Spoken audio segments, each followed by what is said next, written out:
আসসালামু আলাইকুম। অনেক প্রবাসী ভাই আমাকে প্রশ্ন করতেছে, সৌদি আরবে আমাকে এক্সিট মেরে দিয়েছে, আমি এক্সিটে গেলে নতুন ভিসা দিয়ে সৌদি আরব আসতে পারবো কিনা। কারণ 3-4 ধরনের সিস্টেম আছে কারা কারা সৌদি আরব এক্সিট নিয়ে গেলে, কারণ বৈধভাবে কারা কারা আসতে পারবে আর কারা না আসতে পারবে।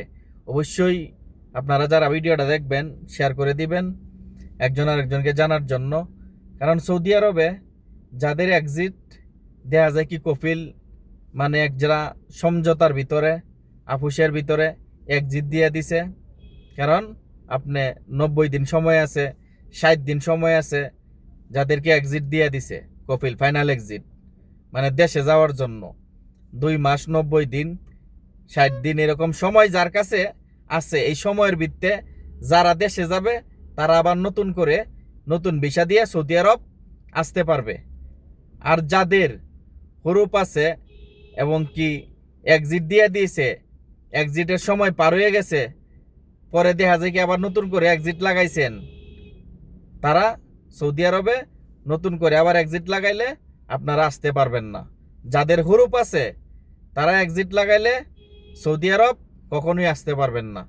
কারণ পূর্বে আপনার হরুপ ছিল, পূর্বে আপনার এক্সিট ছিল, এক্সিটের ম্যাচ শেষ হয়ে গেছে, আবার নতুন করে আপনি এক্সিট লাগাইছেন, স্পেশাল এক্সিট লাগাই দেশে গেছেন, কিন্তু চাইতেছেন নতুন বিষয় আসতে, কিন্তু সৌদি আরব আপনি আসতে পারবেন না।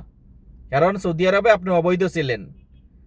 যাদের হরুপ ছিল, পূর্বে এক্সিট ছিল, এক্সিটের সময় পার হয়ে গেছে, তারা সৌদি আরব অযথাই দালালকে টাকা দিয়া প্রতারিত হবেন না।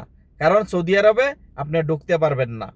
আর যাদের আকামা এক্সপায়ার আছে তারা দেখা যায় কি, কারণ মক্তব আমেল থেকে বৈধভাবে যারা এক্সিট নিবে, যাদের আকামা এক্সপায়ার, তারা সৌদি আরবে আবার নতুন বিষয় ঢুকতে পারবে। কারণ আপনার আকামা এক্সপায়ার ছিল, আপনি বৈধভাবে মক্তব থেকে, মক্তব আমেল থেকে, দেখা যায় কি বাংলাদেশ এম্বাসির থেকে আপনি এক্সিট নিয়ে দেশে চলে গেছেন সরকারিভাবে।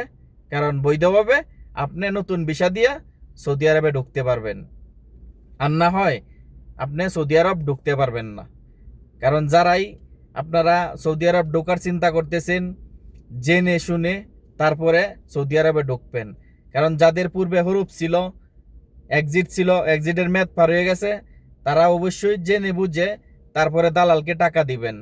না হয় টাকাগুলা দিয়ে আপনার 3 লাখ 4 লাখ 5 লাখ যাই লাগুক, কারণ টাকা কিন্তু আপনি এয়ারপোর্ট আইলে, ঠিক আছে, এয়ারপোর্টে সৌদি এয়ারপোর্টে আপনাকে রিটার্ন করবে বাংলাদেশে, দালাল কিন্তু আপনাকে টাকা দিবে না, বলবে তোমাকে রিটার্ন পাঠিয়ে দিছে, এটা আমার কি করার আছে। কিন্তু আপনাকে পরে কিন্তু দালাল চাইলেও আপনাকে টাকা দিবে না। তো অবশ্যই এই জিনিসগুলি আপনারা মাথায় রাখবেন সৌদি আরব যারাই আসতেছেন। কারণ আমি যে কথাগুলি বললাম অবশ্যই আপনারা জানবেন, বুঝবেন, তারপরে অবশ্যই আপনারা সৌদি আরব আসবেন। কারণ সৌদি আরবে আপনারা থাকিয়ে গেছেন, সৌদি আরবের নিয়ম কারণ জানেন, তারপরে সৌদি আরব ঢুকবেন। কারণ আমি যে কথাগুলি বললাম, তো অবশ্যই সকলেই ভালো থাকবেন।